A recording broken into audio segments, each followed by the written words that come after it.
안녕하세요. 달래촌 올레 신광호 한의학 박사입니다. 제가 침향에 대한 연구를 수년간 하면서 그러면서 추적을 많이 해봤는데 이 침향의 진위에 대한 의문들을 상당히 많이 가지고 있어요. 근데 이것을 어떻게 정리를 해서 설명해 드릴까 가지고 고심을 많이 했고, 그래서 그 결과를 좀 말씀드려 볼까 합니다. 사실 이 침향이라는 것은 현재 시중에서 유통되고 있는 이 그람당 단가가 많게는 10만 원이 넘어요. 어떤 경우 20만 원 넘는 그런 고가의 침향서부터 수입하고 있는 침향의 경우에는 실제로 이 사이티스 허가를 받아가지고 우리나라에 수입된 그 침향은 가격은 그렇게 비싸지 않거든요. 왜 이런 일이 일어날까를 추적을 해봤습니다.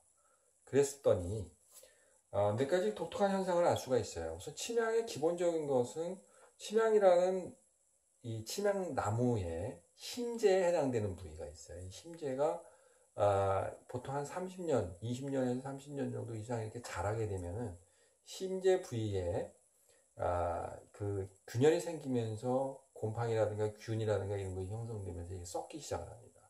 근데 이것을 방지하기 위해 가지고 이 나무가 면역물질을 분비하되죠. 이거 수지 성분인데 이 수지 성분이 이 침향의 나무의 비중을 높여요. 그래서 보통 비중 1 이상이 되게 되면 이제 물에 가라앉게 되는데 그 물에 가라앉는 것을 침향이라고 한약으로 썼던 겁니다.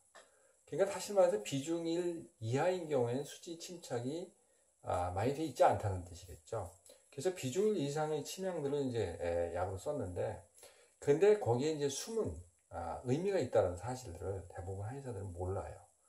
물론 침향을 쓰는 사람들은 대부분 고가니까 무조건 효과가 좋을 거야 이렇게 얘기를 합니다.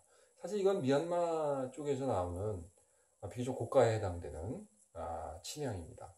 거기서 현지 시세가 키로당 단가가 1만 달러가 넘는 아주 고가에 형성되고 있는 그런 물질들이 있죠. 보통 그거보다 보통 1kg당 4,000달러짜리도 있고 이런 게 이제 침향인데, 이런 침향들을 보면서 한 가지 느껴야 될 것이 뭐냐 하면은 이 침향들이 칼로 점여가지고 비중 1 이상의 침향을 강제로 끄집어낸 것들이 경우가 있고요. 이것을 우리가 보통 생결침향이라고 합니다. 이 생결침향은 그야말로 침향 수지가 생것에 해당이 되는 거죠.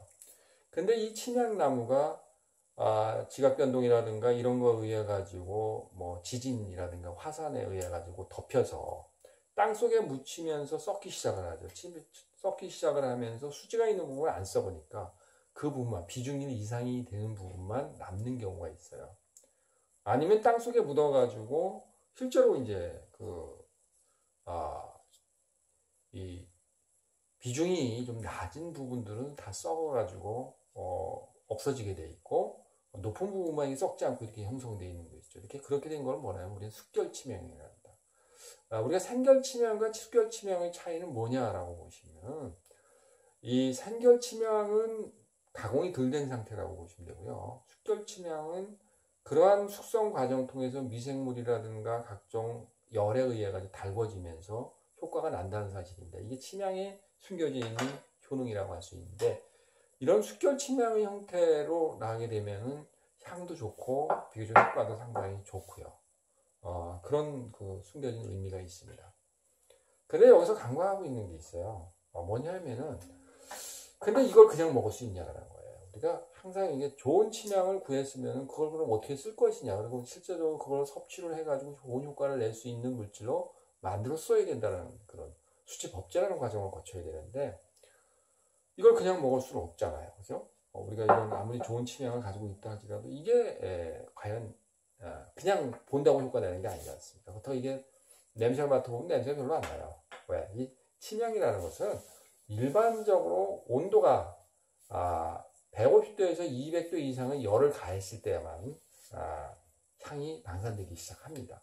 바로 이 점을 이제 착안하셔야 되는데, 그걸 어떻게 그 성분을 끄집어 써서 체내에 아니면 호흡기를 통해서 향기를 통해서 그러면서 이 섭취가 돼줘야지만 비로소 효과가 난다는 것이거든요.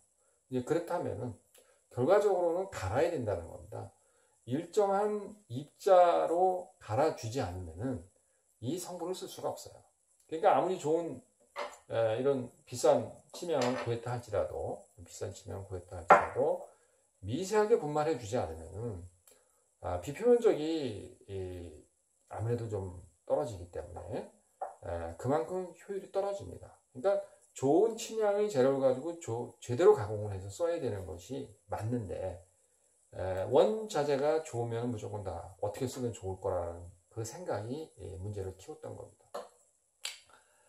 이게 그람당 10만원 이상이 되는 침향입니다만은 이거를 제대로 분말을 하려면 기본적으로 3kg 정도가 있어야 돼요. 좋은 이 분쇄기가 있어야 되는데 그런 미세 분말을 할 수 있는 제트밀이라든가 터보밀 같은 것에서 집어넣었을 때 그랬을 때 적어도 상업적으로 가치가 있으려면 최소 3kg 정도는 집어넣어줘야 됩니다. 그럼 3kg를 계산해 보시죠. 그람당 10만원씩 쳐서 3kg를 계산해 보게 되면 3억이 필요합니다.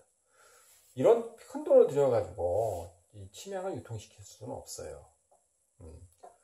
그렇기 때문에 사실은 비교적 수입이 되는 비교적 비중이 이상의 침향, 치부 형태로 들어오고 있는데 그게 비싸지 않습니다. 이것을 가지고 3kg를 가지고 분말을 해가지고 이 분말 형태로 만들어 쓰게 되면은 분명히 효과가 더 나을 수가 있는 거죠. 우리는 이제 이 점에서 침향을 이해를 해야 됩니다. 그래서 침향이라는 것은 그렇게 가공을 해서 그리고 그걸 다시 침향 수지 자체가 원래 비중이 높긴 합니다만은 가벼운 물질이 아닙니다. 무거운데도 불구하고 이 성분들은 물에 잘 안 녹아요. 즉 극성이 제로에 가까운 물질들이 함유되어 있기 때문에 이런 성분들이 물에 잘 녹을 수 있도록 가수분해를 잘 시킬 수 있는 법제 과정이 필요합니다. 그래서 발효 숙성 과정이라는 걸 거치게 되어 있고 열 처리 과정을 거쳐요. 즉 150도에서 200도 정도에 구워줘야 된다는 거죠. 그런 과정을 거쳐가지고 만들어놓은 침향을 법제 침향이라고 저는 명명합니다. 그래서 그런 법제 침향을 만들어가지고 향을 맡아보게 되면 침향이 가지고 있는 특유의 향들이 상온에서 방산된다는 것을 알 수가 있습니다. 그런 것들을 잘 활용했을 때 침향으로서의 효과가 있는 거죠. 즉 침향을 공진단에 넣어서 쓸 수도 있고 침향을 그 자체로 어떤 감기시켜주는 효과, 진통 효과라든가 머리를 맑게 해주는 효과로 쓸 때 제대로 효과를 낼 수 있다는 사실. 여러분들은 이 점을 잘 감안하셔서 침향을 선택하시길 바랍니다. 이상은 달래토나니온 신광호 한의학 박사였습니다. 다음에 또 봅시다.